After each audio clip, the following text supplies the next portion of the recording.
go ahead and get this meeting started now that we're decided that we are technically incompetent. You don't have to put that in the notes. Make a decision. It wasn't the major decision. Could have waited until after I started recording to say that.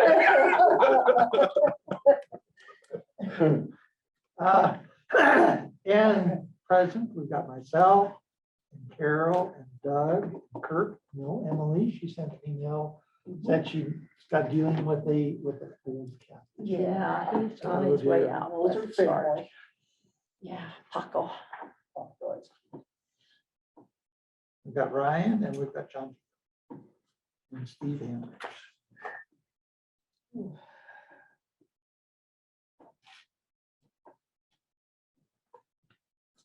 No interview. Okay. So y'all should have my amended agenda. And there are some at the end of the table. And so we'll start off, Ryan, you've got a core update for us, is that correct? I do. So we received a response from CORE. It did go directly to the city attorney. So as such, it's privileged information. So we're going to have to take it to city council to waive their privilege. So we'll do that in executive session with probably at the next city council meeting. So at this point, there's nothing I can share regarding that proposal.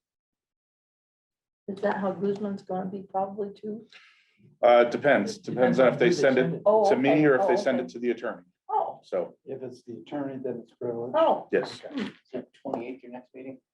the Yeah. 21st. 21st. yeah. Yeah, it's a week from today.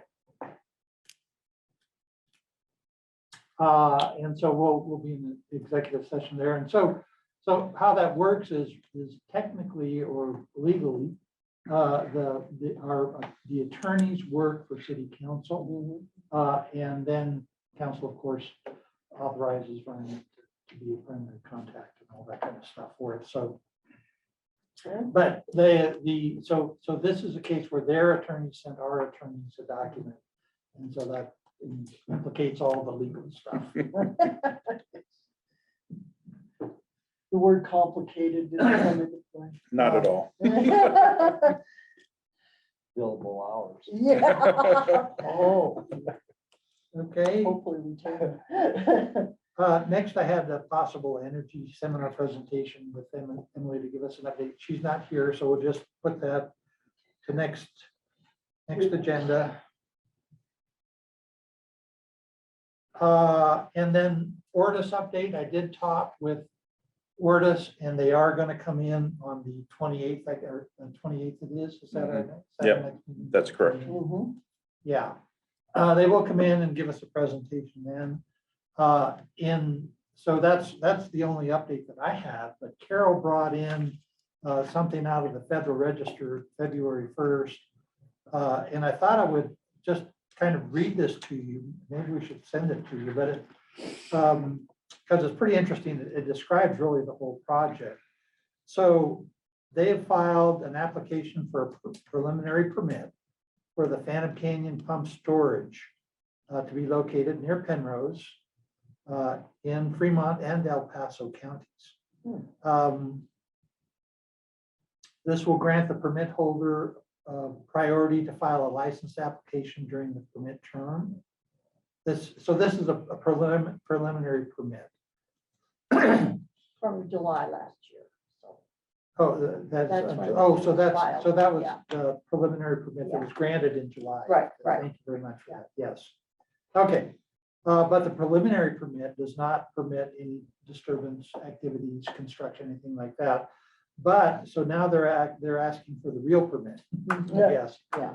The proposed closed loop pump storage project would consist of almost a mile long, 202-foot high roller compacted concrete gravity dam impounding, a new upper reservoir, 94 acres, storage capacity of 9,100 acre feet, and a new 2,600 foot long 132-foot high zoned fill rockfill embankment dam, a new 4,000-foot long, 64-foot high saddle dam, new 2,100-foot long, 58-foot high saddle dam, and a new 50-foot long, 8-foot high saddle dam, impounding a new lower reservoir surface area of 300 plus acres, total of 17,000 plus acre feet. A new 29,000-foot long, 48-inch diameter concrete reinforced diversion pipeline for water delivery from the Arkansas River to the lower reservoir. They've got to fill it somehow.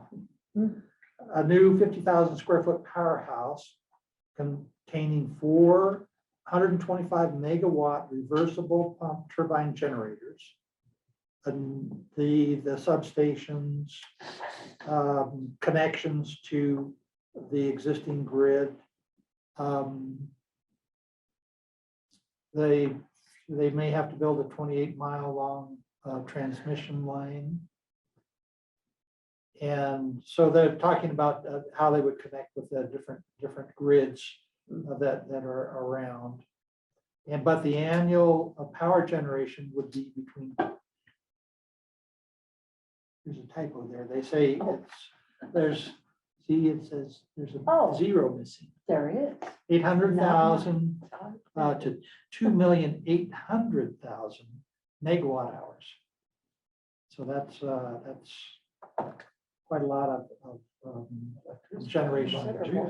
Yeah, So we'll get to hear from them. That'll be pretty interesting. All of those details. Do you want me to send that around? And you have that? Do you have that electronic? Oh, yeah, I saved the. It's a PDF Yeah, or something? yeah, Yeah, why don't you yeah. send it to Okay, me? or a link or Mhm. something, You okay, know, you can just sure, I reply can send it all. to you, yeah, Reply all. Right, That'd be okay. Yeah. That'd be great. all right. Okay. So John, Mhm. do you have any idea where Mr. Morley plans on getting his water? Yeah. That's the question. Yeah, that's the, No, I'm serious. no, This guy's been piddling in water for years yeah, and Uh-huh. years. when I Yeah. saw that name associated with, it, I went, oh, that Yeah. guy. He has been, and he's had projects that were planned, Mhm. never materialized. Mhm. I can. Never mind. So I'll say it later. So that might be a question when they're here next time, because it's That's my the first understanding that not Mr., but the company Ortis bought out the previous person that was looking at doing all of this. So I don't know if Mr. Morley is still involved or not. So you need to be here like 2 weeks, so Mhm. you can answer.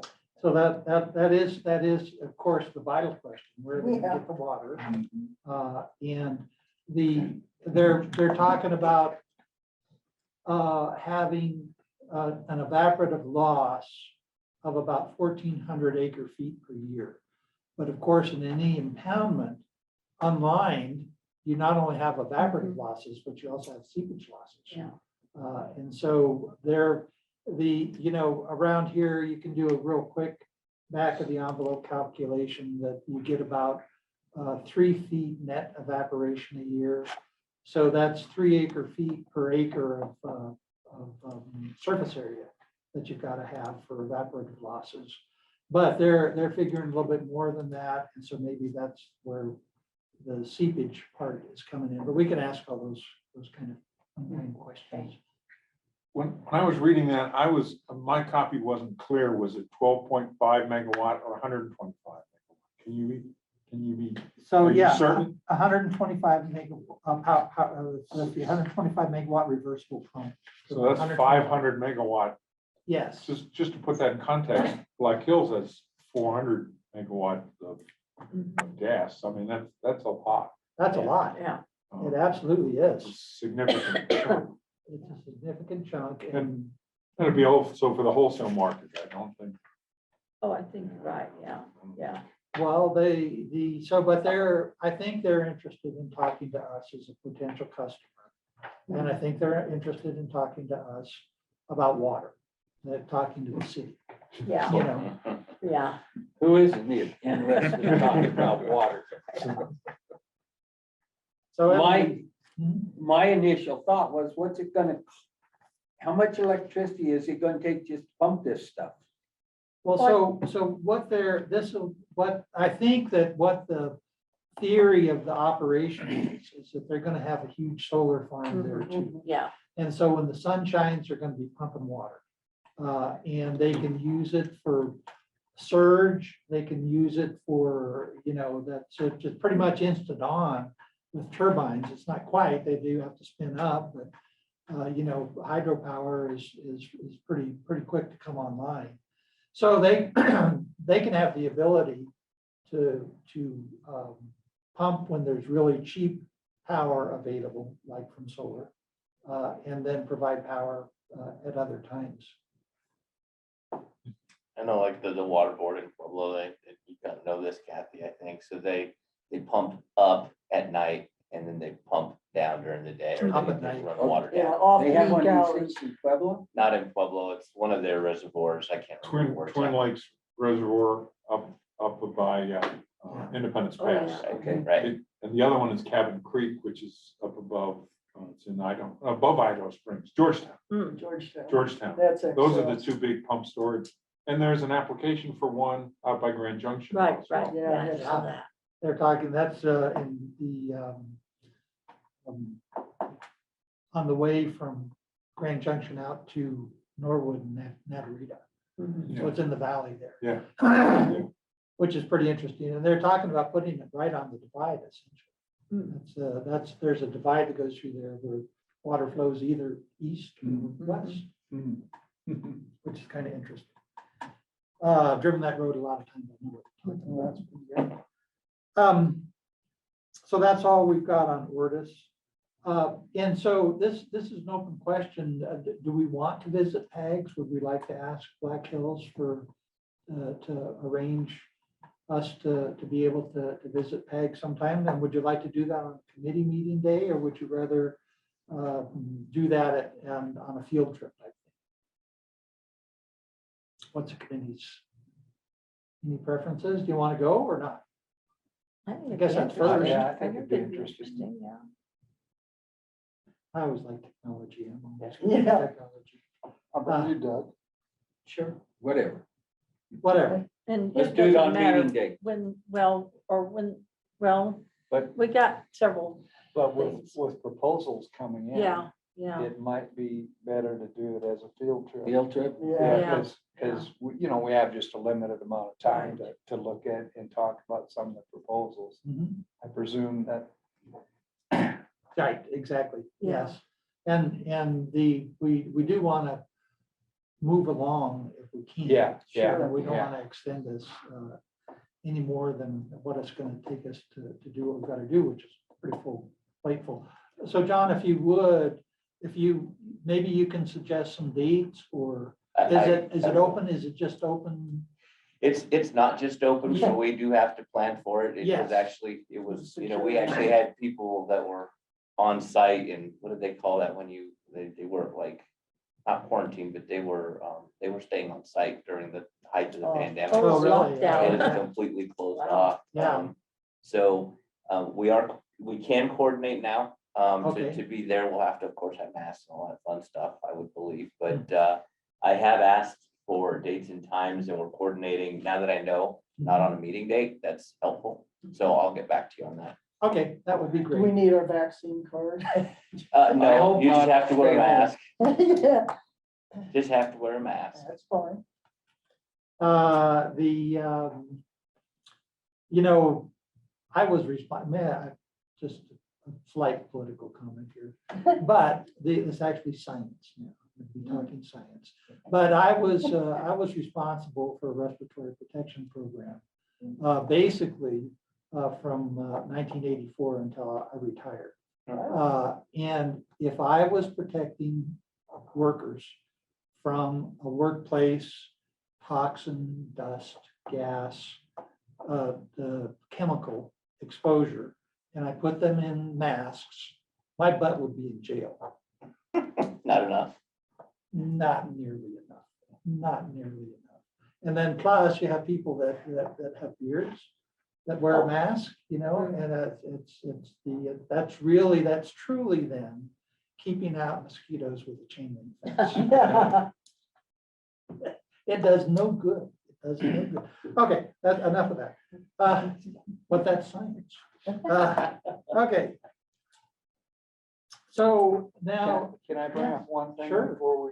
before we head into something else in the agenda? I think that at this point in time, when we're just about ready to receive some proposals, that everybody be thinking about some of the criteria that we're gonna be utilizing to look at these different proposals so that we're consistent, we're looking for, and I think some of those things have already been identified in some of the previous work that we've done, but I think that at this point, it'd be a good time for us to, you know, maybe over the next meeting or so, come back with some ideas as far as some of the criteria that we want to look at, and so that we're consistent and we look at each one of the proposals.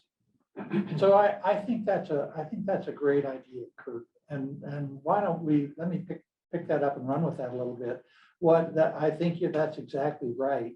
And that should actually probably be a committee work session where we Yeah. sit here and describe what our criteria is, and see if we can't get it down on paper, and have a discussion about that, because there's going to be some objective criteria, and there's probably going to be some subjective criteria that come into this, and to get it all down and understand which is which and what that means. And then when we do our final report, that can be a section that we can explain how we got to wherever we get Yeah, to. we definitely need that. But I think that would be really great to have that down in writing. And so maybe take that as homework. I'll put that on our agenda next time, is just write down a couple of criteria, you know, to bring and share, and we'll talk about it and see where it takes us. And okay, let's see, I'll send Emily an email.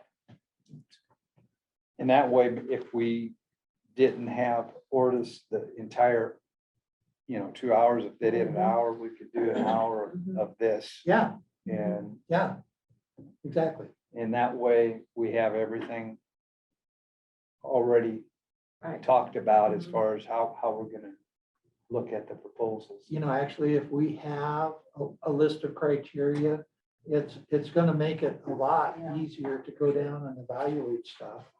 And, you know, if there's disagreement in the committee about criteria or about how the criteria is applied, that's fine. We can note that in our final report too, you know, and so I think this is a good way to proceed with our business. That's a So great suggestion. when we come up with a list of criteria, Yeah, within reason, if something comes up, within reason, can something else be added or whatever? I don't mean another whole long list, but if we happen to think of something else that's important, sure. could that be? Oh, Yeah. Yeah. Oh, It's a absolutely. flexible. Moving Yeah. target, yeah. Yeah, Yeah, this isn't gonna be the final list. It will be final when we issue our report, and if we think of stuff that needs to be added to it, you know, that'll be great as we go along, because we can always go back. If we get to a point, if somebody's proposal to us triggers a thought yeah, like Right. that, then we can go back, we can Exactly. record it, say, this is, here, this should be a criteria, then we go back and apply it to the others. Exactly. We've already done one. That's good. because that's exactly what'll happen. Yeah. Yeah. Very I likely. think as you start talking about things, then you say, well, what about this? So, Yeah. Yeah, that's a good point. Just like in your dreams. Okay. Good, that's a great thing. All right, let me make another note here.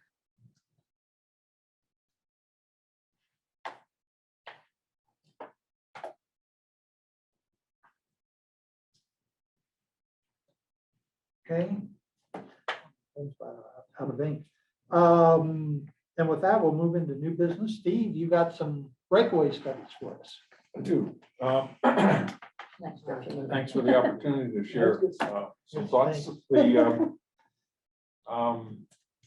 While Ryan's calling them up, the file up, these were originally done by a group of us. I did most of them, but a group of us back in 2018. And I've updated a number of them as of last week. And my subtitle here is generically, a breakaway is doable, though it is definitely no takeaway.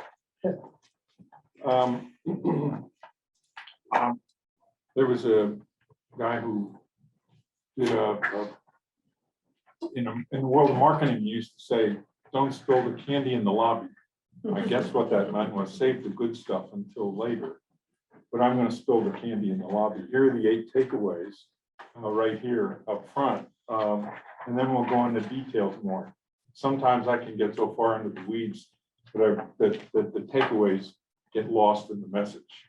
So here are the takeaways. And some of this comes from a consultant, Jerry Warren, who was, by the way, John Vigil when he was assistant manager for the city of Pueblo and riding herd on the Electric Utility Commission down in Pueblo. Brought in Jerry Warren from Florida. He was a consultant. He was the consultant on a breakaway in the Winter Park, Florida case. And then Winter Park had some troubles and they said, okay, you said we could do this, you come fix it. So he said, okay.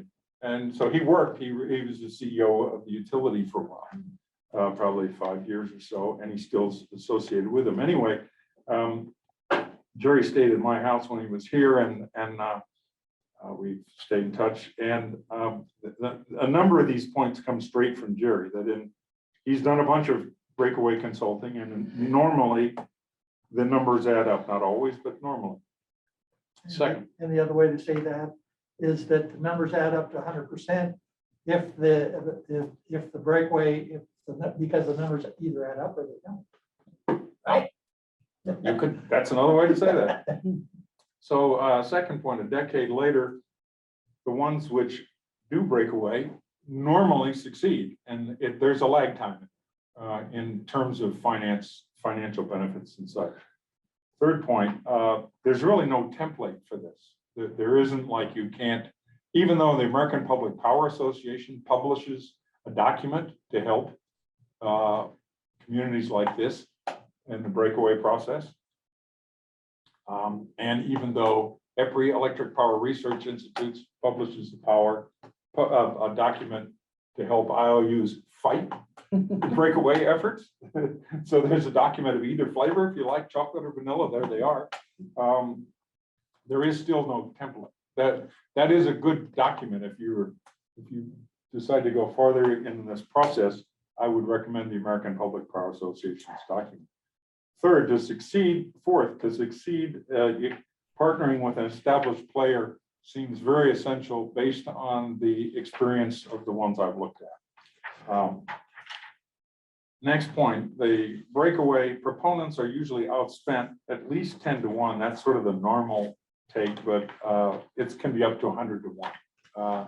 Outspent by the incumbent investor-owned utility in the campaign as to whether or not to break away. Most efforts don't succeed, and I've got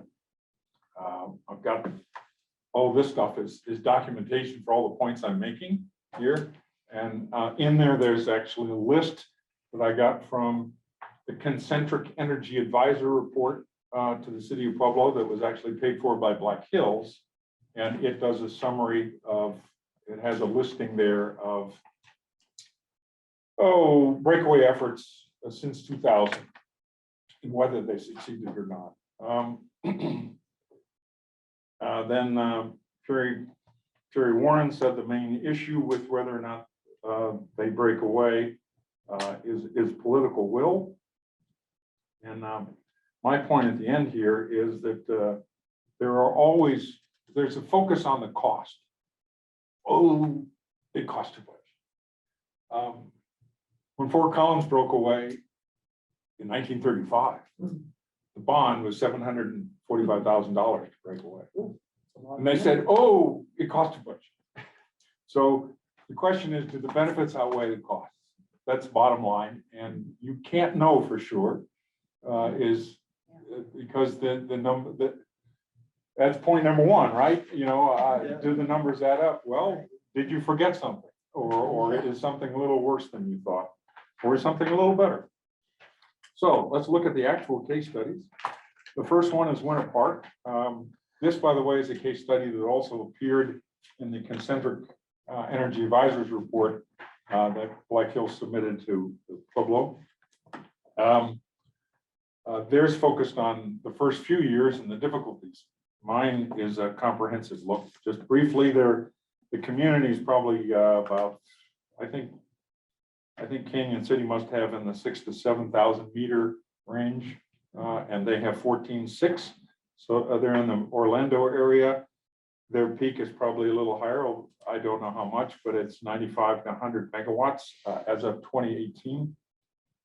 They broke away on June 1, 2005, after a 4-year effort that was included everything from votes to preparation to take over to actually taking over, and votes and study and so on. The cost started out at $42.3 million. You add in $3 million for legal, and then $10 million in upgrades that were immediately needed after the breakaway, and the total was $55 million, or roughly $3,800 per meter. Now, utilities call them customers, I call them meters, because as a customer, if we live together or we one customer, it's just easier for me, so I use meters. So Steve, on that, the 42.3 million, that was technically, that was the purchase price, is that correct? Technically, but the takeaway, the bottom line was 55 million. That was more than they had planned on. Right. And they actually had to borrow 14 million from another entity. So, In order so to, did, so my question is, because I did hear Jerry Warren speak Mhm. a couple of different times, I attended the Pueblo, you know, yeah, he did electric utility commission presentation and then a nighttime town hall. yes. And I read a lot of his stuff, but did the 42 million cover any stranded costs from the existing utilities, you know? No, that was all in. That was the arbitration. So- That was so, but- arbitration. So arbitration, but did the utility have any stranded costs? I don't know what the disaggregated Yeah, figures below that were. okay. Are they? In other words, there weren't additional costs outside of this. Which is important. This Yeah. is the bottom line. That was the bottom line. Yeah. But it was and it wasn't, because it didn't include Right. legal Right. It was. and it didn't include the upgrades afterwards, which to me is the bottom line cost. What did it cost you at the end of the day? So is there a disaggregation available on that 42 million? You know? I could ask. Would you ask? Sure, I'll do that. And I'm trying to remember, if I may just ask a question. Do you remember, Steve, were they working with, was it Florida Power and Light? Were they working kind of, Progressive. they were, yeah, I seem to remember Here, that the it- utility was kind of open to this conversation, I thought. It was- no, not particularly. Okay, Not particularly. They were not. No, They were they not. were not. Okay. No. I couldn't In fact, remember. they- There's been a couple that, they said, yeah, take it. Yeah, right. Well, one of them in this group is that way, Yeah. Kauai. Okay. It was a co-op. No, okay, on each of these, there's a one pager, Okay. or in the case of Washington, there's a 2-pager, Mhm, and I'm calling out Progress Energy. mhm, That eventually was purchased by Duke Energy. You mhm. can't tell the utility IOUs without a program. So anyway, just so as you know, this, all the summary here has got at least a 1-page summary in the back. Also in the breakaway, they are a traditional muni now, with trucks and employees and such. But in the beginning, they partnered with an outfit called Enco Services, based out of California. And that was for the first 10 years. And Enco Services did all the operations and maintenance stuff. And And so it was a 10-year transition before the Muni actually ran the show soup to nuts. So they had a big partnership. That's why my point, partnership seems to matter a lot. And one of the things there from my perspective that I thought was really important, that was that after the 10 years, that every single employee of the Muni essentially lived in the city. You know, in other words, that the existing system had repair people that came from outside the city to work on lines and stuff like that. And with your own municipal, you do get that value. Now, there's been some talk in our community that doesn't count because all those people have to be trained and come from elsewhere, you know, but that's in relation to a line perhaps around here.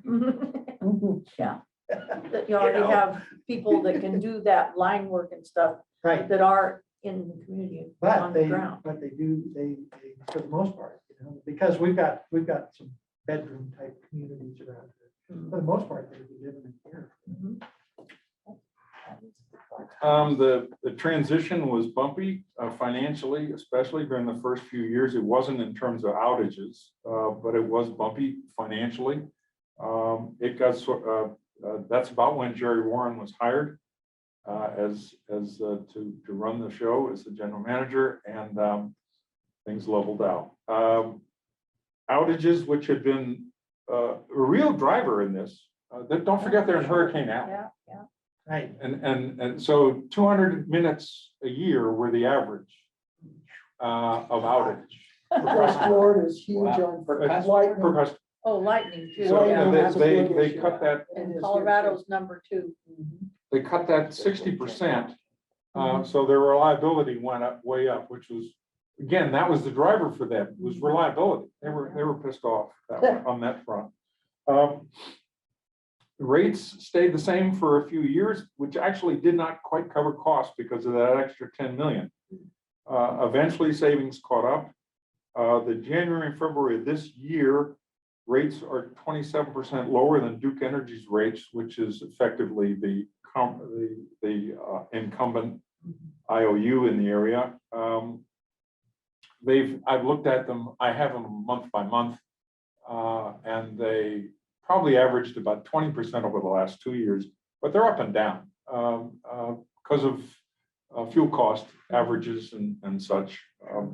So right now they're at 27%, they've averaged 20%. They're headed in that direction.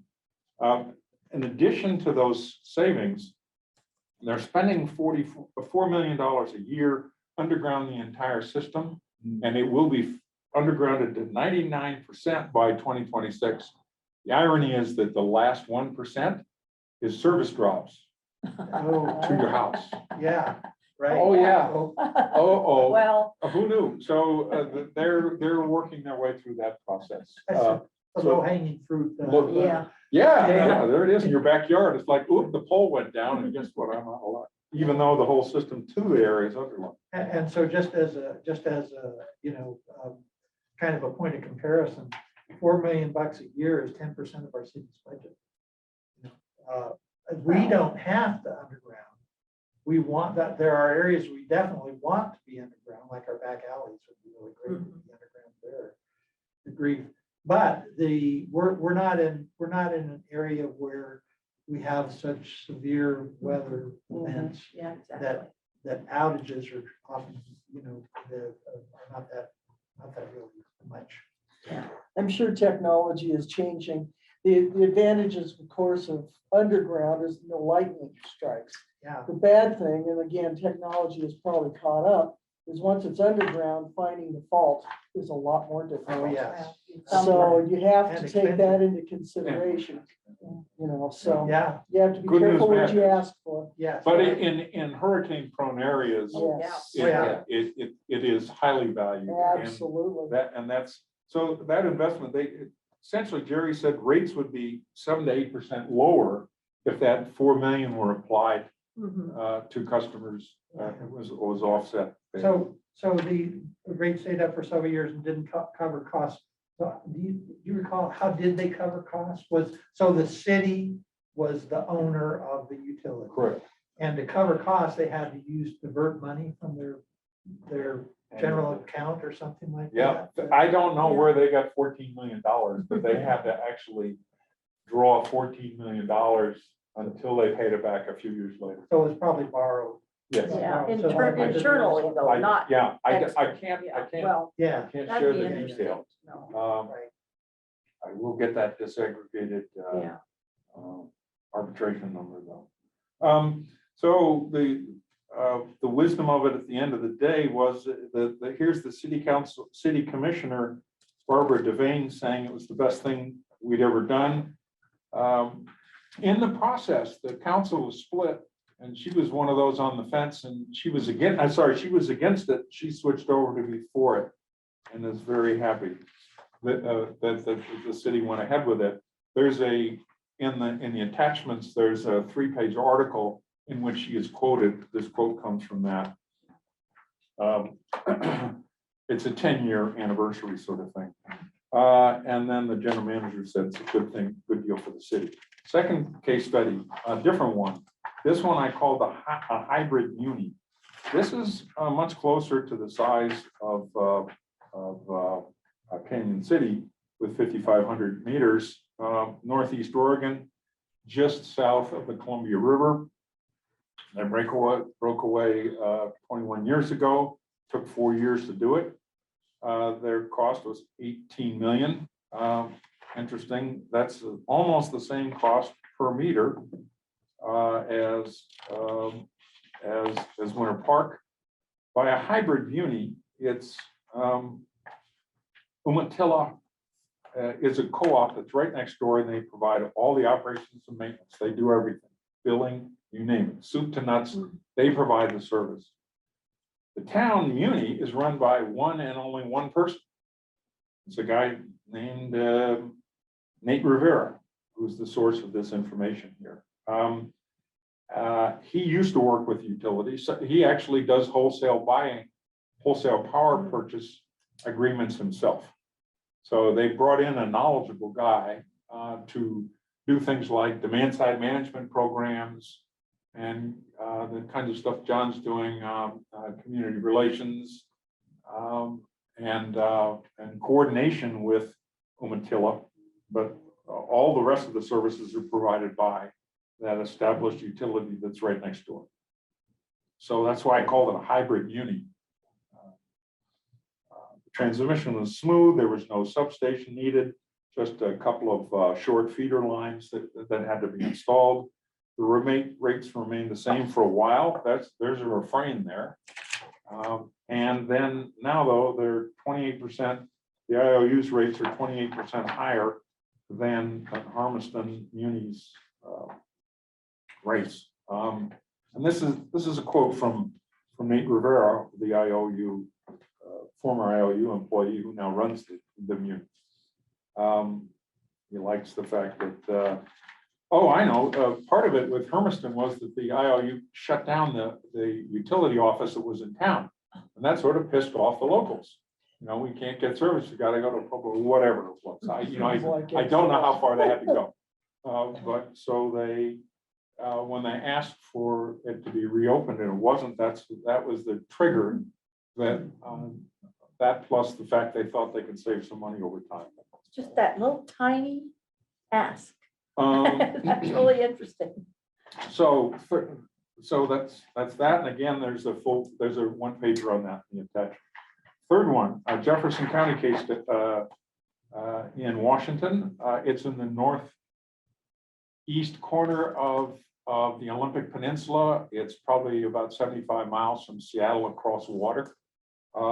It is a mixed jurisdiction. Port Townsend is the main town. And it has most of the meters of the 20,000 meters, and yet there are also rural meters scattered around. And there's a bit of a tension between the rural and the town. Just that's effective. Yep. Always Often is. Their electric revenues, I don't have always the same information, unfortunately, case study to case study. your criteria, I tried to get some and it didn't, I wasn't always able to get it. So their revenues are in the 35 million range. Canyon Cities, if you back it out from the franchise agreement, which was 3%, the revenues from here must be 15 to 17 million. I think that's a reasonable assumption. They broke away in 2013 after a 4.5-year effort. That's another refrain. That's about 4 years. They were outspent 10 to 1. There's another refrain. The cost here was much higher than the public assumed. Some folks thought it was going to be 50 million. The IOU CEO was on record as 77 million and somehow managed to be between 103 and 113, and I'm not sure which. Now, if you want to, you can look at the Concentric Energy Advisors report, because they also featured not only Winter Park, but the Jefferson County one. So there was disappointment there at the public level. It's now a PUD, or public utility district, kind of again a hybrid of a co-op and a muni. They do not own any generation, but they do own the distribution system, trucks, and employees. The transition was described as terrible from the IOU. They got customer lists 2 days before the transition, and those customer lists did not have addresses or account numbers. So Oh. there you go. Yeah. Screw you. Have fun. Yeah. Have a nice day. Rates, for whatever reason, they don't keep much track of the differential between them and the IOU any longer. They said in 2018, when I first talked with them, they said it was a pinch lower, maybe 3, 4, 5% lower than the IOU. By whose fingers? Generally, they're pleased with it, with the breakaway, although they haven't done a poll. Activist Bill Wise, who was heavily involved in it, said he's happy to have the PUD keep more dollars in town instead of going out of town, and so on. Fourth one, Kit Carson Electric Co-op. This is very different because they're a co-op, and that means they own their distribution system. But why I brought this to your attention as a case study is that Guzman is the partner. And so it's appropriate to see how they're working with a client. They're a co-op in northern New Mexico, 30,000 meters, a pretty large distribution area. They wanted to have more, their drivers were for breaking away, they wanted to have more solar, and they wanted to have more certainty and in fact lower rates. They were very disappointed with the rate increases that they were experiencing from Tri-State, who was their wholesale power supplier. So they were one of the 44 or 45, however many there were, getting their power from Tri-State. They have 4 ski resorts, so they're a little bit different than most. They're a winter peaker instead of a summer peaker, and they're high plains, so they're not as much cooling. The breakaway occurred on July 1, 2016, again with Guzman as their wholesaler. The cost, which they already own their distribution, their poles and wires and substations and such. So but they have a large distribution system, much larger than Canyon does. And it was 33 million. There was a cost to the customer of 12 million foregone on capital credits. You build up credit as part owner over time with a co-op. There are 2 things that don't fit with a co-op that would with either a muni.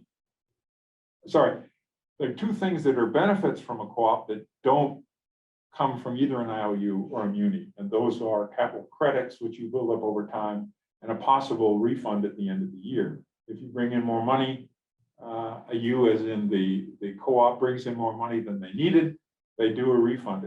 It's fairly frequent that you get a refund. So that would lower your rates, and yet they don't show up as lower rates because rates are captured otherwise. let's see. Rates, they left them alone. This was a deliberate thing. They wanted to pay off their loan fast. Their loan will be paid off by July of this year. And at the same time, they have installed 35 megawatts of distributed solar, and they will have installed 16 megawatts of battery storage. All of that with the holding rates at the same. And then they can drop rates. When I talked with Luis Reyes 2 years ago, he said we may drop rates 30 or 40%. But I was in touch with him the other day, but I did not get confirmation on that. It was an email exchange, and he did not update me on that one point. So I don't know what they will do, but because you can choose to do different things, you can choose to keep on investing some more capital and therefore lower rates less. So that's not a commitment from them. He did say it's been a fantastic journey so far, and the chief operation officer is very pleased that they have rate certainty, 10 years. Wow, that's cool. Certainty. Steve, before we go to the next example, so they've got battery storage? No, they're going to have batteries. It's going in now. Oh, it's going in now. It's going in Do now. you know They, what kind of batteries are doing? I don't. So And the 16 reason, megawatts. the reason I ask is because we've got solar on our RV. And you've got three choices for batteries. You've got regular lead acid wet batteries, like we all have in our cars. You've got the new, Lithium ion. well, there's a gel, there's an intermediate battery, it's a gel-based battery. Optima. And then there's the lithium ion, which is the top of the line. But the issue with the lithium ion batteries for RVs is that they have a definite cycle life. They're good because a lead acid battery, you can only take down to about 50% of charge. Otherwise, you start degrading your battery performance when you charge it back up. So you have to work in that band there, 50% of the charge on the battery. The lithium ion, you can go down to essentially zero, but then you do have a cycle life for those batteries, which I think is around 3,000 cycles is what I'm hearing for the batteries that they have available for RVs. So that means that after 3,000 cycles, they have to be replaced. And so that's why I'm interested. Well, it seems interesting because, like you said, John, so you buy a battery at 2022 price, and all of a sudden you have to replace 80%, whatever the percentage is, a couple of years later, or however long that be, that could increase the cost of your electricity for the utility to which they would in turn, I'm sure, pass that cost on to the consumer. I would say that we're still pretty early days in the world of the utility scale batteries. We're in pretty early days. The largest scale was 100 megawatt, went in 2016 in Australia. And also a large one went in 2017 in Los Angeles.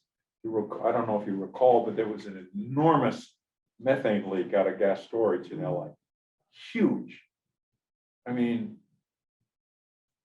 world-class damage to the environment. Yeah. Screw up. It's, oh, God. From what Lots of was the hairspray. methane for? For customers in Los Angeles Basin.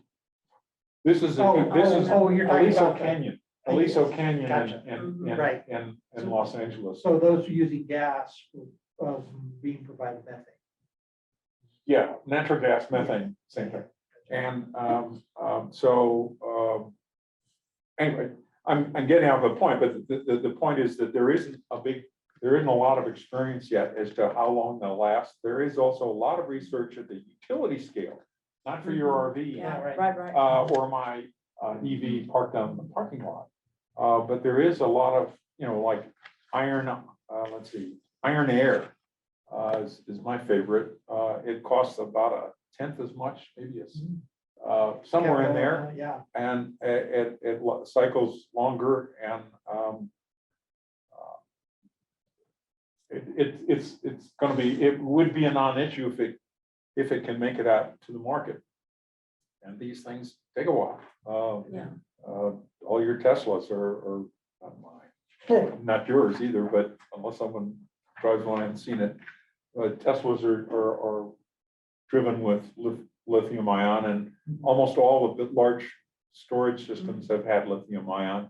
And I could almost bet that that's what Kit Carson has going in. That's part of the deal was that they struck with Guzman would cover by supplying them with power, their new wholesale power, plus they would do the solar installation, plus they would do the batteries.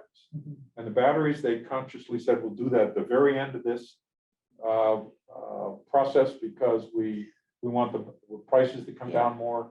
The solar was down in a reasonable range already.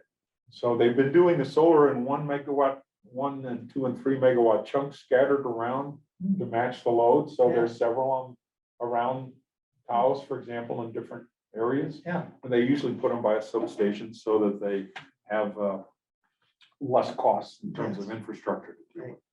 So it's an interesting case. We're done with that one now, I think, yes. So, Yes, Steve, yes. the solar, you said the solar stations are smaller and distributed around. Mhm. I guess that's something to think about if you want a solar garden Mhm. in your hood. Well, it's, yeah, and by smaller, a megawatt or 2 or 3 is smaller. Utility scale is often anywhere from 30 to multiple hundreds. So how large the one, So, how large of a unit would that be? so is it the, I don't know if this is right or not, but isn't it about a megawatt per acre? What's the Uh, one, no, I what's don't the think one it's- up north, John? The one up north is 2. Two, Yeah, okay. it's 2 megawatts. Well, okay, so It's not a get that And in your it head. takes up how many How much? acres, John? Mm.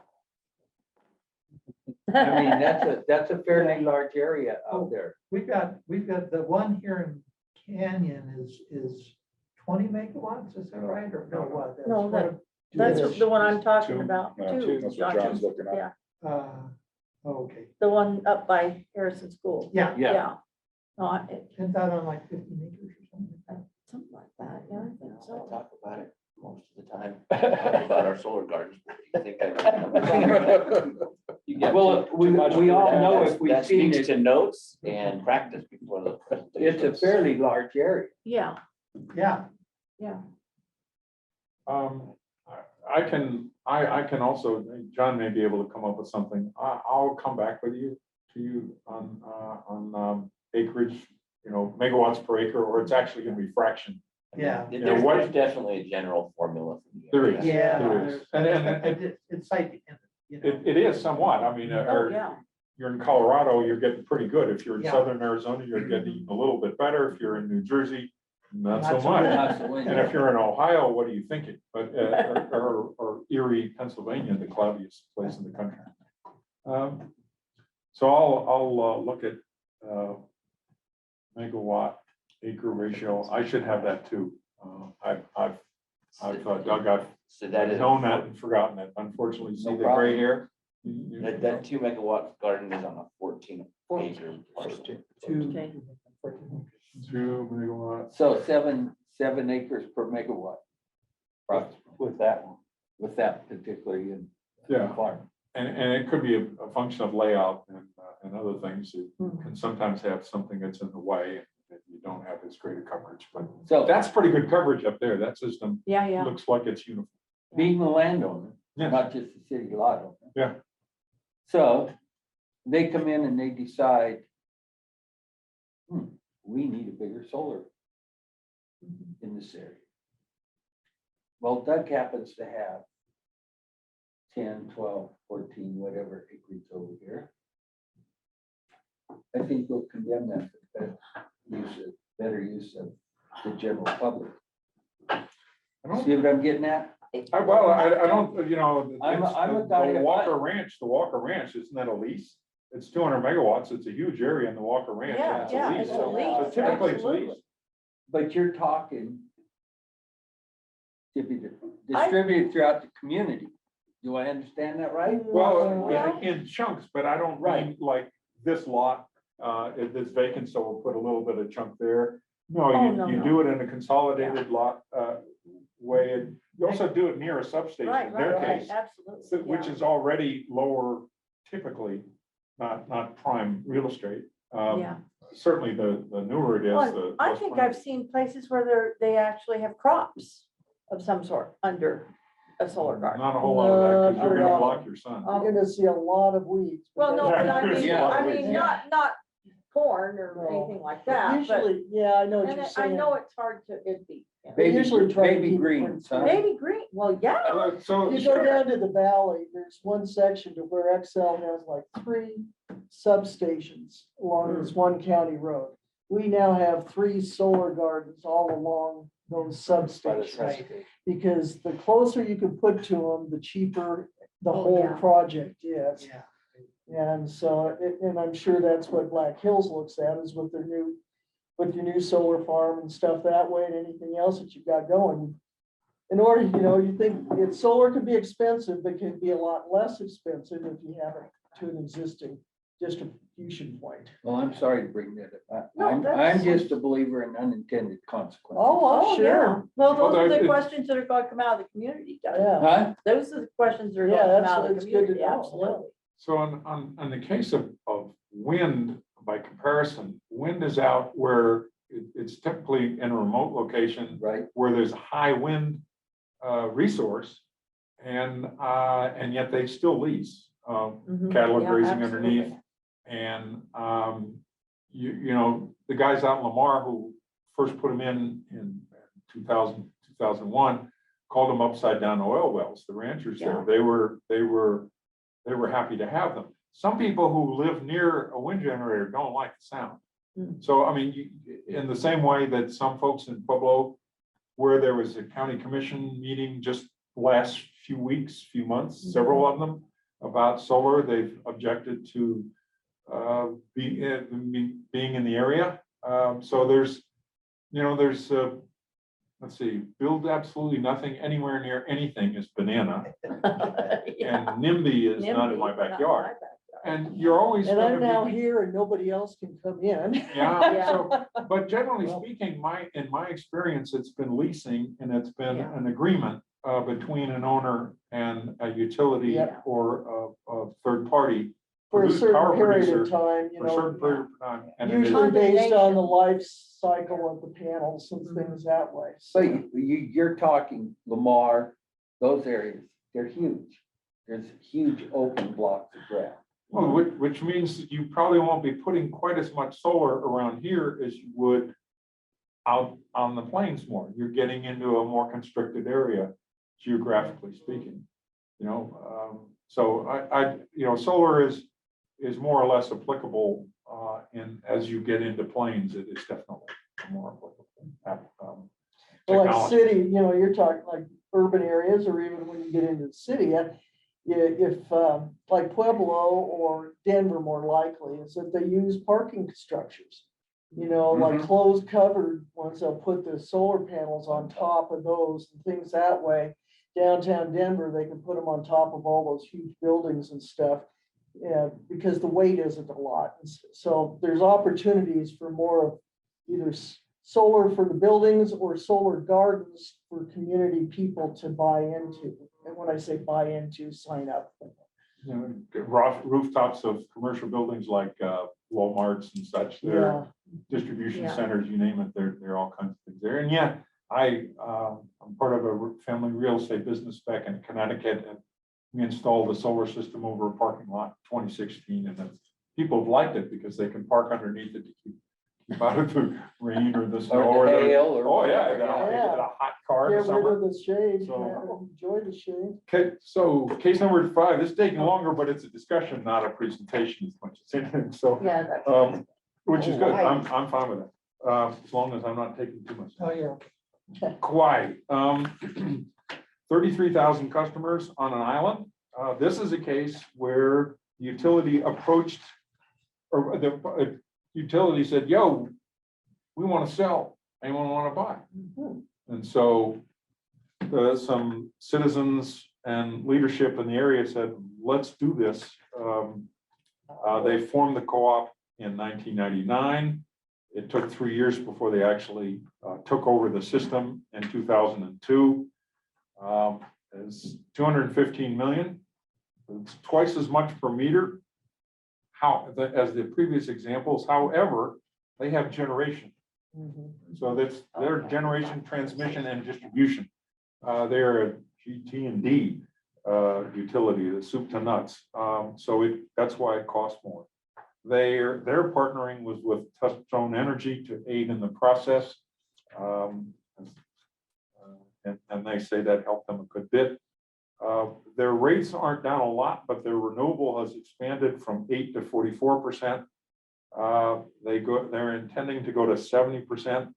The rates are down some because of the fact that they're no longer importing diesel. All the fuel in Hawaii is imported, all Oh, of it. yeah. So it is, it's a real, long term, they expect a very significant savings, but I was not, this one I did not update for a comparison, so I could do it in the next few weeks if anyone wanted me to.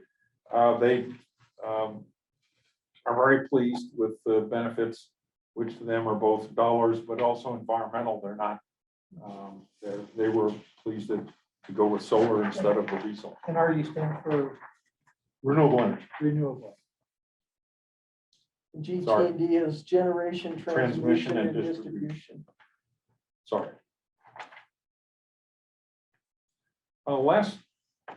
Two more case studies here, but they're quite different. Fort Collins, I mentioned them earlier. The reason I included Fort Collins is eventually, whenever someone breaks away, some utility breaks away and forms their own utility, it takes a long time, I think, for the benefits to truly accrue. And I mean truly, fully, completely. It's not an overnight thing. And again, as I mentioned, $745,000 looked like a lot of money then, doesn't look like much now. It did take them not only 4 years, same old 4 years, but there were 2 no votes. In 1912, the proposal to break away was voted down. And in 1927, the proposal to break away was voted down. So the vote was in the early 1931, and it took about 4 years for them to actually break away. They are a traditional muni with a distribution system, employees and trucks and such.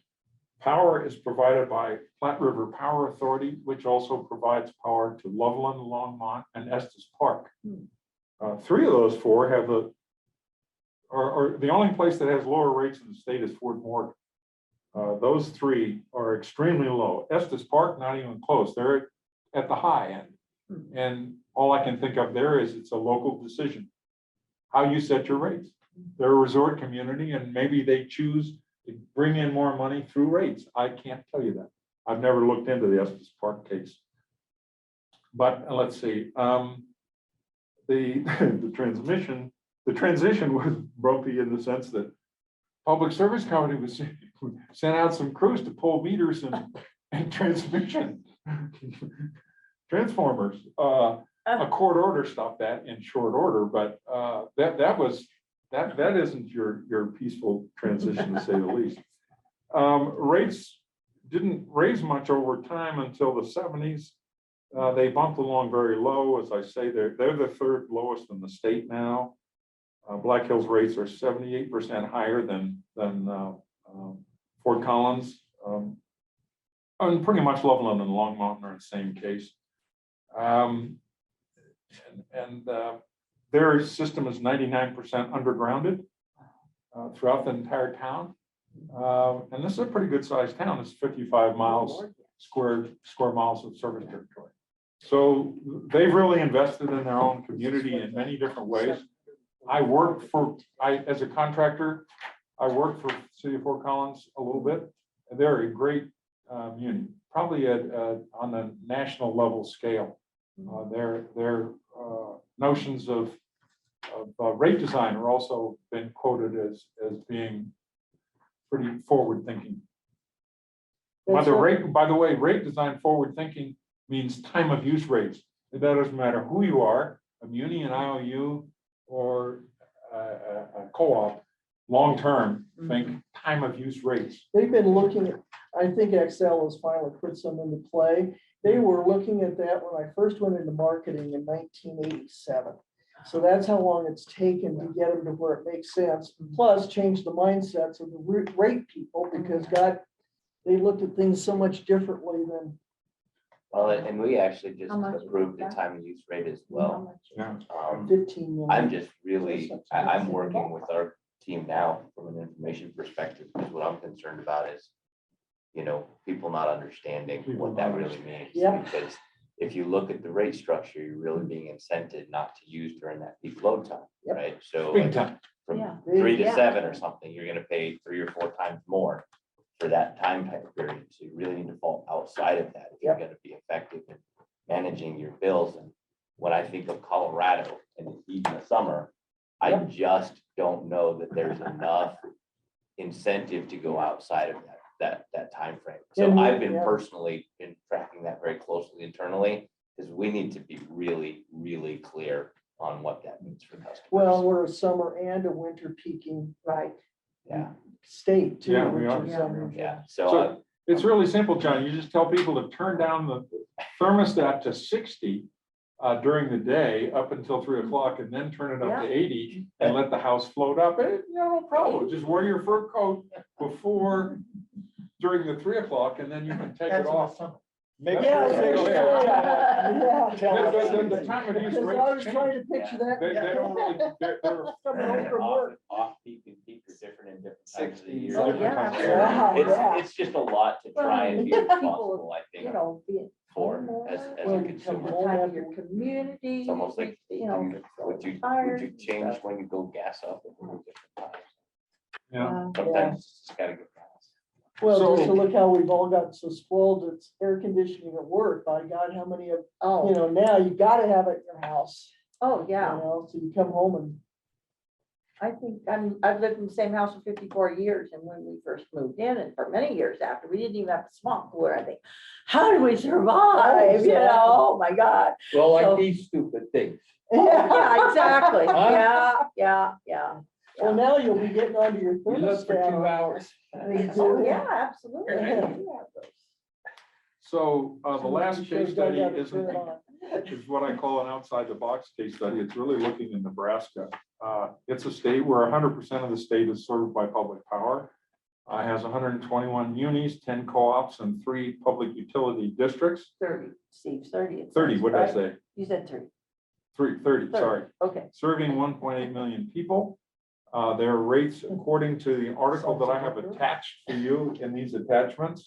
The article is called you can see it there, the title. That's according to them. I have not checked that fact. Payments in lieu of taxes, also known as franchise fees and such, exceed 30 million a year to those municipalities and communities. So that's pretty typical. I think the American Public Power Association says that something on the order of 5 to 5.5% of revenues goes back to the communities. That's on an average. And that's their statement, not mine. Just saying what the comparison is. In the 1920s and 30s, there was a whole lot of pushing and shoving between the IOUs and the growing municipalization effort.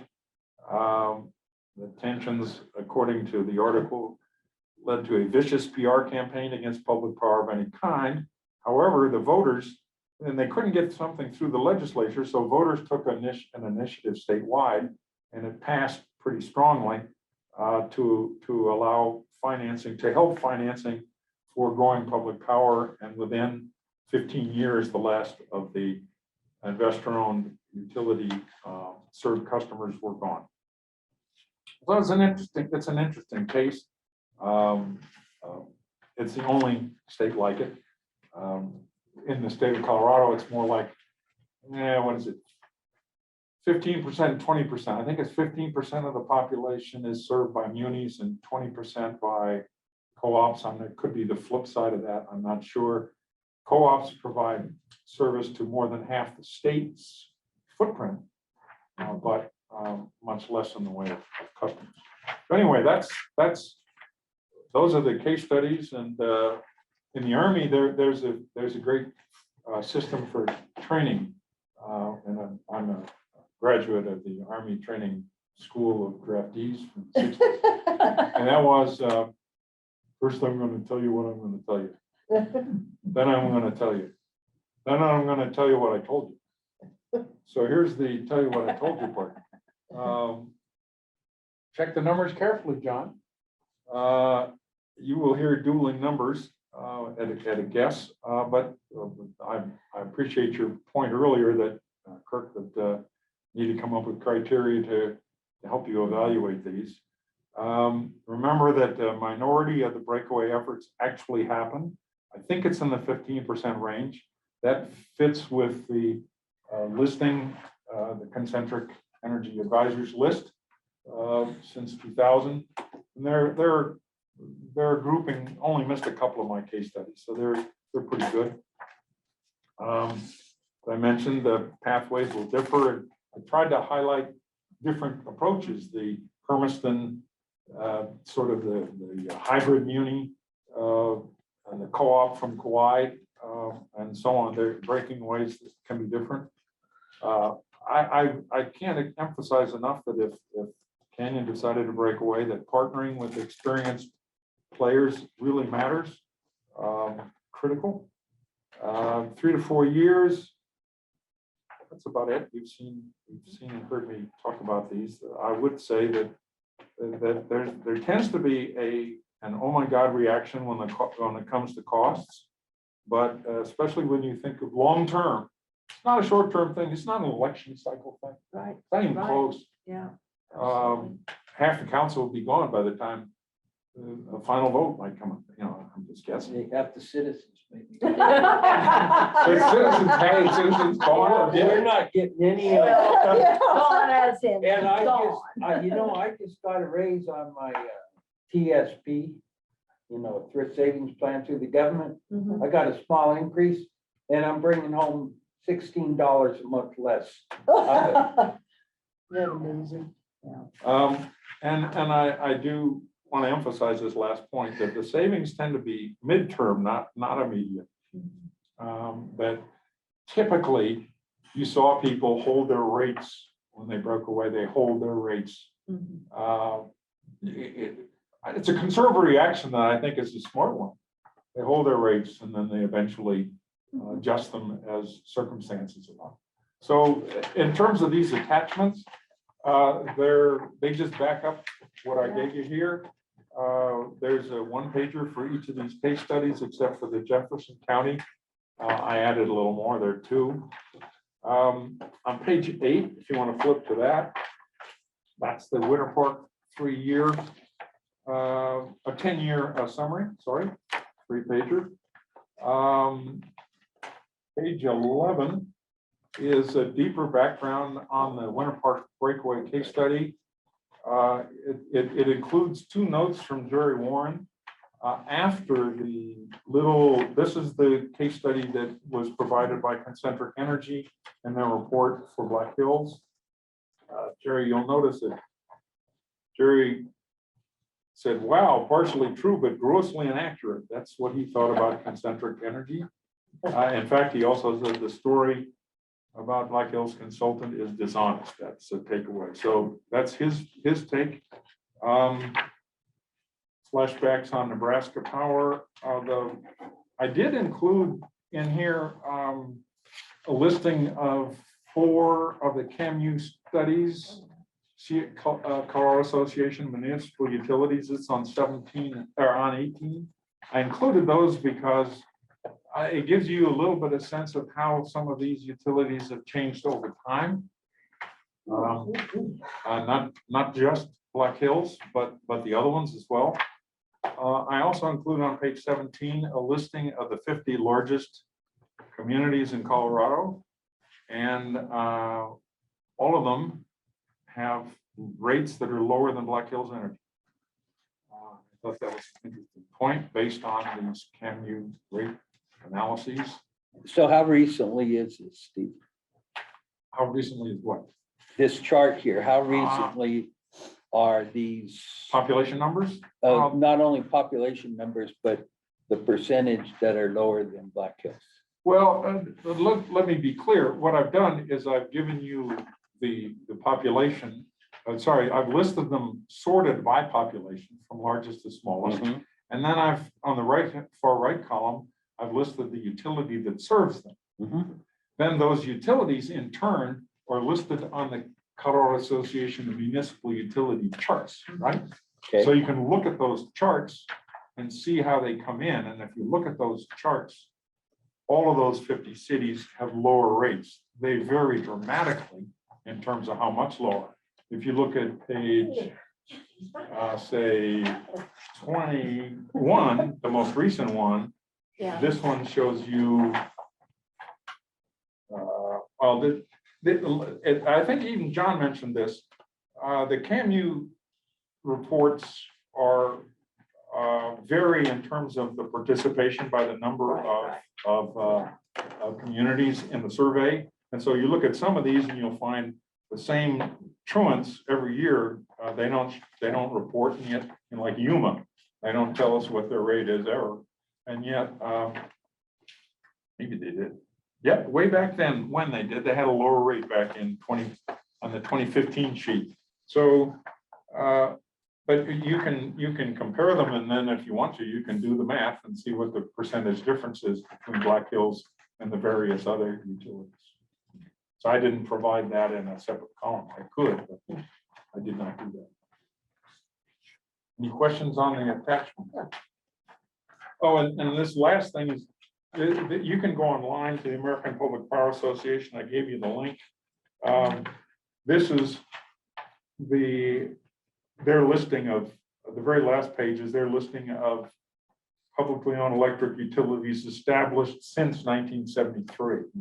And this was, I had 5 pages. I didn't want to, I got tired of printing too much paper. You can go online to find what the more current one is. Probably includes through 2020. It might include through 2021. I don't know. It's interesting, there's not Alamosa, there's not Salida. Quite a few of them aren't listed here. Well, but And you the mean- CAM On this, Oh, yeah. are they? Then that those 50 largest cities, right? well, I was thinking Salida would be Salida won't be in Which the, one are you looking at? Salida won't be in the top. Oh, But I'm top 15, surprised that okay. Alamosa isn't. So they're less than 5,000. Canyon, okay. Yeah. Gotcha. well, I try to wrap my head around the fact that whatever decision happens here in Canyon City, that the people outside of Canyon City are not going to be affected by that? Or it all depends. That's, Yeah, that could be a criteria that we want to, well, consider or at Yeah. least make a comment on. well, because, I mean, Yeah. Canyon City is here and, there's Lincoln Park. Lincoln Park Mhm. and other places that you consider being Canyon City, and your rate's gonna be one thing, across the fence, your neighbor's gonna be something different. Tim Danahay, for instance, lives right on the border, our councilman, It So all it's- depends yeah. on how it happens. I mean, Yeah. there's a lot of variables there. Well, I'm just saying they're gonna be affected, but they don't have any. Well, But there will be a line somewhere. Oh, yeah, there Like will. in Oh, the county absolutely, in where the it's gonna county. be, Yeah, yeah. Right. Wrap my little head around all this. I've got a list of all the communities that Black Hills has franchise agreements with. Because then they'd be having to deal Oh, with sure. everybody else. Canyon So- City apparently would no longer be on the list, Yeah, but we're not I on made the this. list in, I don't know, 2017, something like that. And there are a lot of little communities in the area that do have franchises. Oh, absolutely. yeah. Williamsburg Yeah, and yeah. Believe it or small not, birds. anybody been to the booming metropolis of Bonanza? Does anybody even know where? I know where Bonanza is? Bonanza Yes, is. of course. Yes, I have You know recently. how, well, for the 10 years I was area manager, we could not find a single person to give the franchise fee to. There were 12 people that lived in full-time. They had a mayor that was in Pueblo West, and she, of course, got booted out because she didn't live in Bonanza. And so that big booming amount, which was probably $1,000 or whatever, ended up going back to the state general budget Oh, wow. because nobody to give it. And yet they fought like hell to stay incorporated a couple of years ago instead of being unenfranchised. So who knows? Unincorporated, I Yeah. should say. So have you ever been to the great community of Arlington? I don't know, but I don't believe so. Is that out east? That's east between, anyway, Haswell. And then you come this way and there's Sugar City and Mm. in between there's Arlington. There's Oh, we two do. houses. That's And They the probably only don't way- have a franchise agreement. And the only reason I know about it is because when my dad was in the hospital, there was a lady there from Arlington. in Medfield. Wow. Well, isn't Brookside, that's an incorporated. Yeah, it is. Yeah. You know, Brookside Incorporated. Coaldale, Yeah. I can always get the Coles and the Williamsburgs confused. Well, Those are- Williamsburg's, The three thriving Yeah. metropolises, the Yeah. Tri-City. Tri-Cities. The Tri-Cities, I That's like what that. DHS calls it. That's right, that's cute. My friend. Buffy DHS. McFadden's territory used to be her Yeah, it territory. used to be her territory. Yeah. Okay. Funny. Oh, So thank you for that. Steve. Yeah, I thank know- you. Yeah, that's Steve. really Hey, good. I have It's to always applaud you very guys, interesting. you two that do this stuff. Yeah. I can't even begin to think about it. I mean, you have to spend an absolute ton of time. Well, I was an energy consultant from 1980 through 2005. And it was my beat. So it's easier when, it's like I worked at the PUC for 6-8 months on a contract. So I have a little better familiarity with things, these energetic stuff than most folks would. but you're Doesn't- able to but- teach it too, Steve, which we appreciate. Oh, you bet. You bet. But I am no lawyer. And I would never take anything I say to a lawyer and say, well, he said this. Kind of like Handle on the Law Yeah. on the radio. You ever listen to Handle on the Law? Uh-uh. Really? This guy, Go no, you go ahead. He says, don't take this to court. Because you didn't pay Actually, enough for- A lot of what I try to pass along is facts. Yeah, So you can take facts to court. yes, You can argue about them, but you can take them to court. Opinions, I've shared some opinions in here too, but I try to base the opinions on facts. And it is what it is. I'm still, speaking of facts, I have not been able to find the Black Hills franchise agreement list. There's about 23 communities. And there's several around here, and they're little ones that you wouldn't yeah. suspect. Oh, I used to have that. So I'll try to find it. Okay, so and that kind of brings up tangentially our next agenda item, which is Black Hills sent me an agreement that they have with the town of Eagle. It's a cooperative agreement, so essentially an MOU is a way to describe it. And that might, and on their proposal, their January proposal, that's what that's, I believe, what they're talking about, engage with the city, the development of a partnership agreement that identifies, establishes shared program, shared priorities and framework to address, and that's what this Eagle agreement does. And so that's provided for your information. Is that in lieu of a franchise? No. No? Okay. May I speak to that just Sure, a little yes. bit? So You bet. just a little background for the group. This, by the way, was passed, I believe, January 25th, so this is brand new for Town of Eagle. But this really was born out of Eagle's desire to be more environmentally conscious. and they're focused on carbon emissions reductions, essentially. And so what they did is engage, what Black Hills did is actually engage with their local elected officials to say, hey, we have a commitment to sustainability as well. So how do we get there together?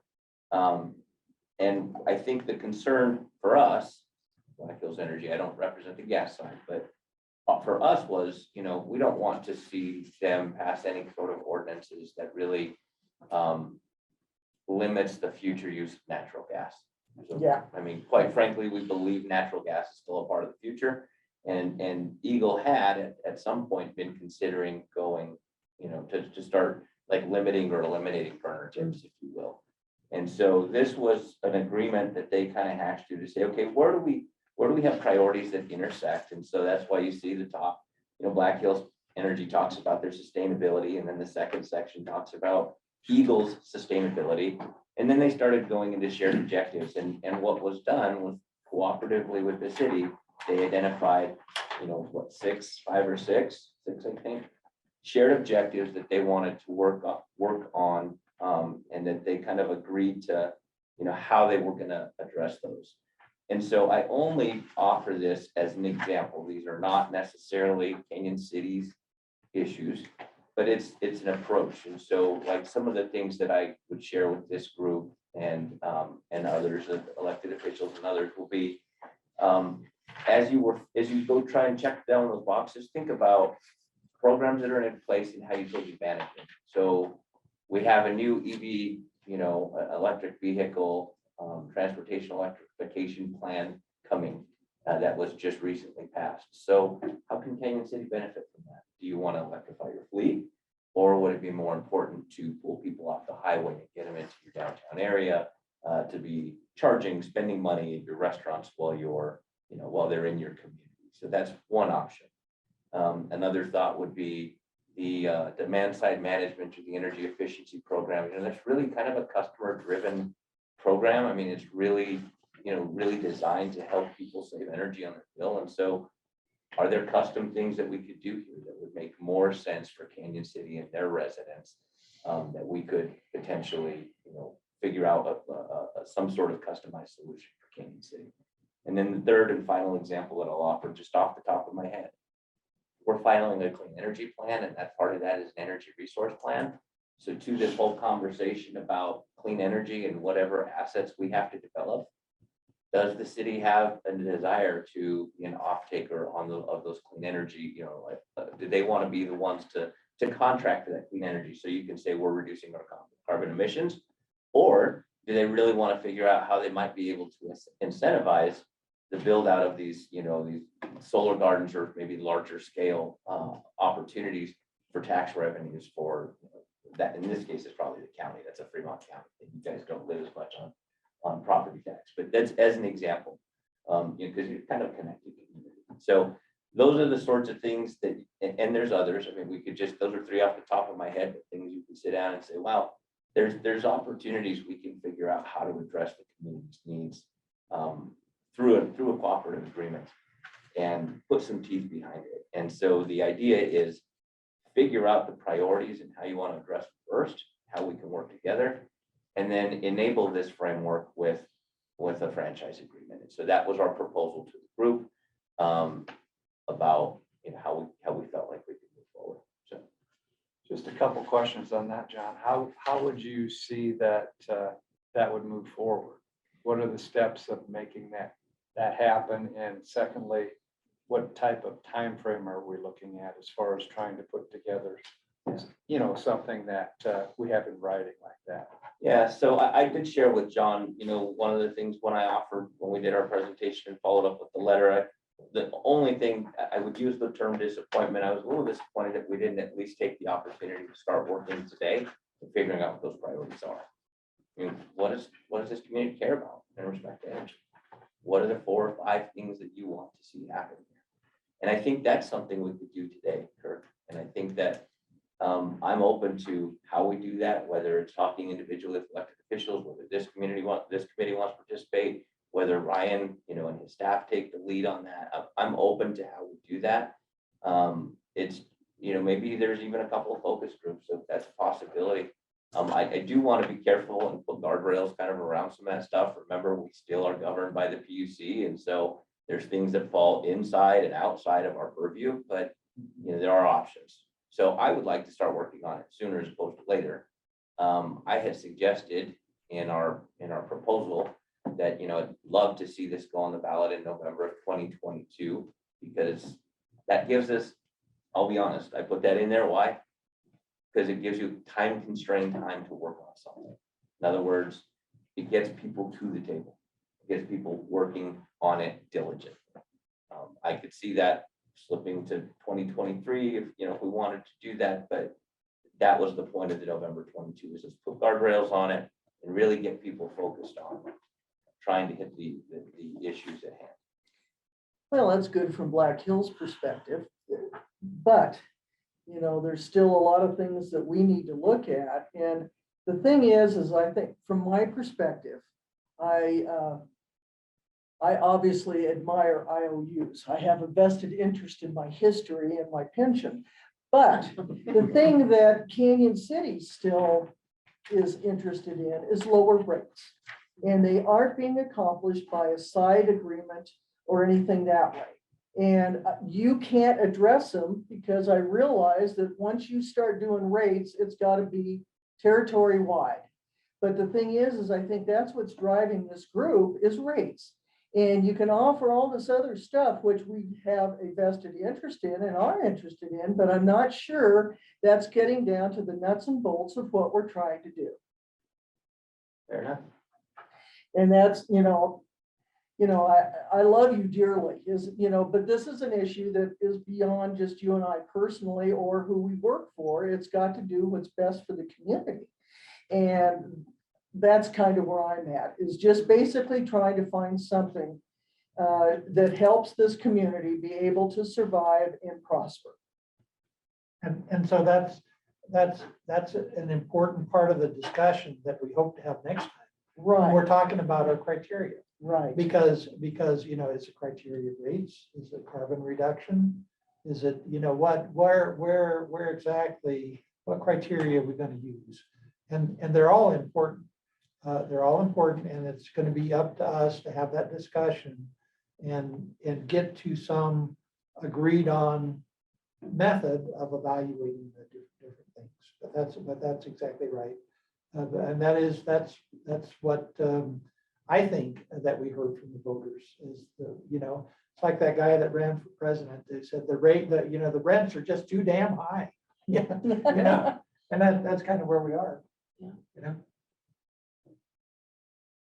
Did you see that guy that ran for president? He was on what got on some of the debates. I don't know how, but he was an older gentleman, mustachio, and looked kind of Western or something. Uh-oh, Uh-huh. he came from the mountains. Yeah. Or- What's this? I don't know, but that was his mantra. It didn't matter what they asked. What about the foreign policy? The rates are too damn, rent is too Rent is damn too high. high, yeah. One trick pony. Yeah. Okay. What's with the city light and power? So that's an unsolicited thing that we received.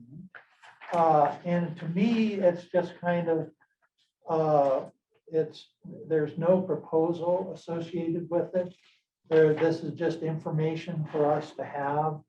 But if you read their proposal, they can do anything anyway. Wow. Bring them Not a on. proposal, but if you read what they say, And you they know, reverse aging. what they've got their too? fingers in. So basically, they're a contractor that if you want to get your street lighting from them or something that way. yeah. Okay. Yeah. It's an interesting company name. But they say they purchase, lease, own, operate, and maintain utility infrastructure systems. Okay. So what exactly that They could means. be the, And John, they have reached out again, still asking for a meeting. Oh, so they want to have a meeting, who did they suggest the meeting with? They have not suggested anything. They just want to know a time we can get together. what time should we be here? And that's been the challenge with this particular group is, the lady that called had probably been working there for a minute. Yeah. Couldn't tell me anything about the company at all. And then 3 weeks later, I received this flyer. So basically, don't call us, we'll call Yeah, you. exactly. That's, Just- yeah. I That would be my read it answer. and I thought, What?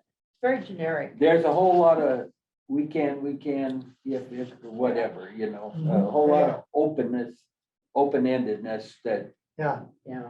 they didn't tell us much of a whole lot. There's and I mentioned a group called Enco Services based Yeah. in California that provided the unit, all the operations and maintenance. Mhm. This sort of sounds Sounds like it, familiar to their kind of language. Yeah, when you were talking about that, that's what I was Yeah, thinking. I mean, I'm just to respond, just so you know, that's the framework I have when I look at this. I think, oh, there's a third-party contractor Mhm. who will provide services Yeah. and utility services. so maybe we let this ripen a little bit. I don't think that's. Or what we're mold. looking- Right.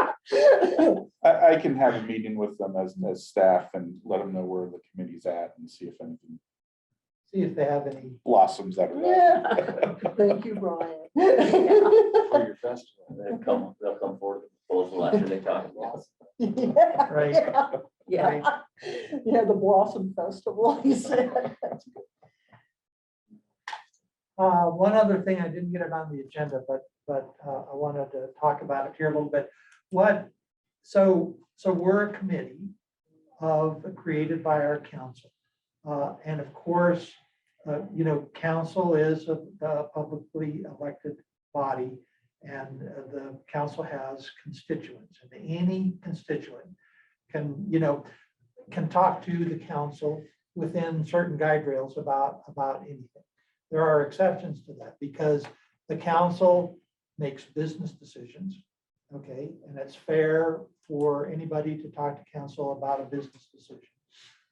Council makes legislative decisions where we're talking about creating ordinances or things like that, and anybody can talk to council about any one of those things. Also, council makes semi-judicial decisions, which are decisions about permits or licenses, things like that. And that's where council is in essence acting as a judicial body. And on those subjects, the council can talk to an interested party, but they may have to recuse themselves from a vote that involves that license or permit or whatever quasi-judicial matter is coming before council. So, with that as background, I think what I want to do is write a letter to the people that have an email to the people that have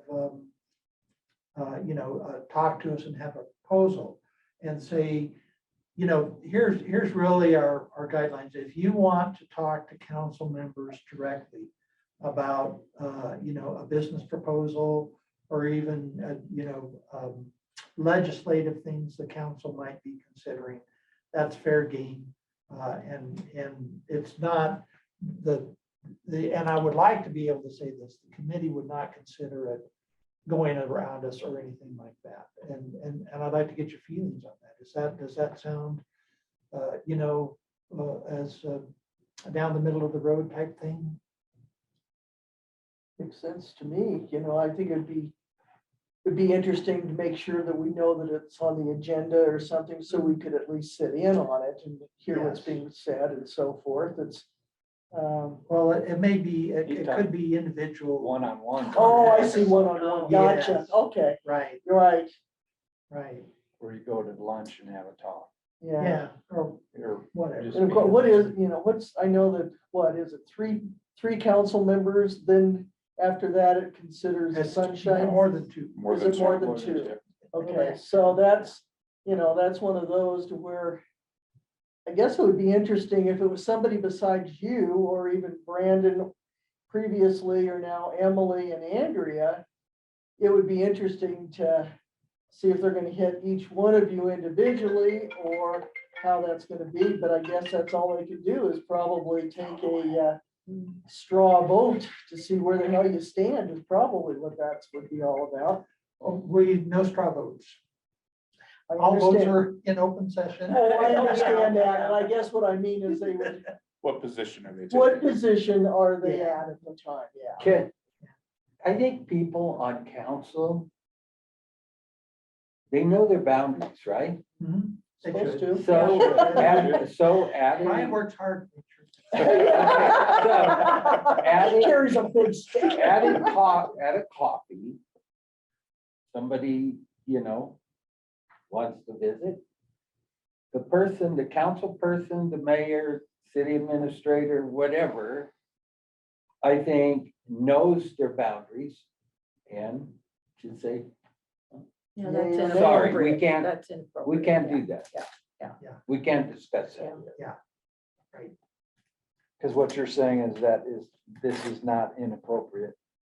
Yeah. For people to do it. So would not- You just identified that and let everybody know that this is just perfectly okay. Yeah. Which is good for us to know, because not being on a city council, you don't know what the ramifications are legally with Well, things. We I don't guess want- I took that just backwards. Then you're saying, or what you're getting at, that we are free to discuss with somebody at a coffee table what we discuss here. Is that what Well, you're yeah. getting Oh, at? yeah, Well, that's- yeah, we're not. That Yeah. is true, but that's That's not what not I'm what getting at John's- here. Oh, Oh, What okay. I'm getting at here is that, we really have three proposals on the table. Have Black Hills Core and Goosemont. And maybe after our next meeting, we'll have something from Ortis, you know? And maybe at some point from Power and Light, City Power and Light. you know, A if glass they of can get their water. act together. Yeah, that's right. But the point is that if any of those entities wanted to contact individually, Bobby. council members Okay, to talk about it, from my perspective, that's permitted, and I don't think that we should, as a committee, feel bypassed by that okay. is what my point is. And between Emily and I, if we're approached, we'll certainly, keep you guys abreast of things that we hear or discussions that we have, One thing I would think though, is if I were you or Emily, is that that it would be nice if the other council people, if they were approached and did have a meeting, would be to kind of give you a heads up as to what was discussed. I'm sure that council generally shares that kind of information. Okay, And so there's communication that can happen without decision-making or creating meetings or stuff like that. And so communicating facts is never forbidden. And I think I just really appreciate you bringing that up, Yeah, John. so yeah, that- yeah, I mean, So you that know. everybody's aware of it, because it's gonna happen. Yeah, Sure, And yeah. that way, we all know ahead of time, and I, like I say, I appreciate that. And it wouldn't hurt to set the tone with people that may be interested in making the contacts. Yeah, yeah. Okay. Anything else? Quickly, I did look this up, finally found it. Brookside has a franchise agreement, Coal Creek, Rockvale, Williamsburg is on the list, but it says no franchise. I have no idea why. I think they do have one. Oh, you know what? Yeah, I'd have to look. I I can't recall now. There's, think they have trouble even keeping Those people. are on the only council. ones. Yeah. Um, I did a sort of all of the franchise agreements in the that's right, state by yeah. I utility, and remember that, yeah. that's what you have for the regional area. That's all. Thank you. Sure. Okay, Okay. then next time, I'll get an agenda out at some point. And we'll go. from And our there. homework is to think about criteria. Yeah, Yeah. Okay. Now, now, one last question, I guess I didn't ask Sure. that before, when you have the proposal that the attorney has right now, and you're gonna be bringing it in front of the city council maybe in another week. What's the process after that then? Will it be sent to the committee to look at, or? Based off of what city council decides, that we Yeah. would take those next steps. Okay, okay. So, There's a possibility that. Yep. It would be submitted then for us to take a look at. Eventually, it's going to, I would should imagine. hope. I hope so. So let me read you again, the caution that we get at the front of every executive session.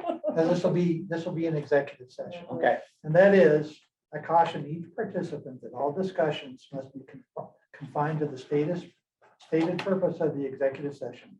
That no formal action may occur in the executive session. And that everything that occurs in this executive session is confidential and may not be disclosed to any outside party. And so there's guide rails for executive sessions. The question is going to be whether council wants to waive its privilege Right. Okay. for this particular document. There may be implicated in the document. The one of the purposes that you can hold an executive session for is to talk to your negotiators about negotiating strategy. And so that's possible that there could be some talk about that in this executive session. And in that case, then that caution I read you would control. And council wouldn't be able to Yeah, speak much yeah. about it. But that's going to be kind of the machinery that's going to be moving during this executive session to decide what happens.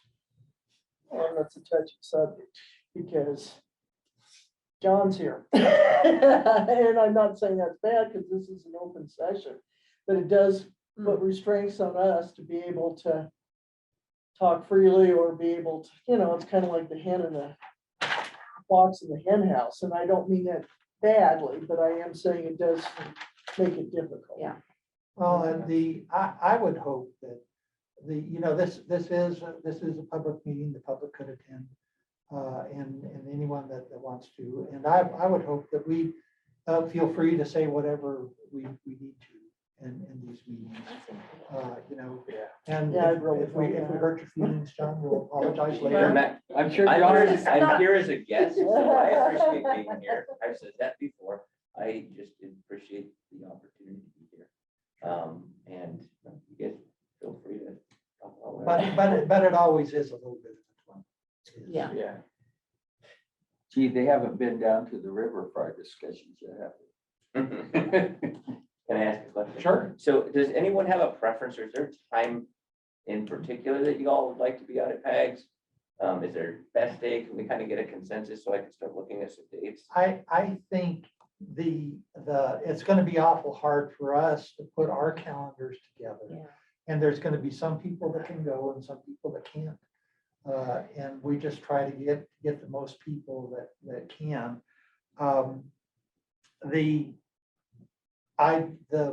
My time is so variable. I attend a lot of different meetings and stuff like that. So I can tell you if we have a day, I can tell you yes or no, or what I Yeah. can do, but it's a little bit I'm a lot hard more to say. flexible than. Yeah, Yeah, well, if we sure. had a couple, 3 choices, Couple that choices. might. So Yeah. so who's pretty flexible? Just give Oh, me kind of- yeah, So there's 4 of you pretty Yeah. flexible? Within limits, You but know, Fridays are generally open for me. Mhm. Yeah. that yeah, would work. except book club Friday. Yeah, you couldn't miss that. Oh, well, no, Except- because except actually it's 6 book to and wine 7 club, in the oh, morning.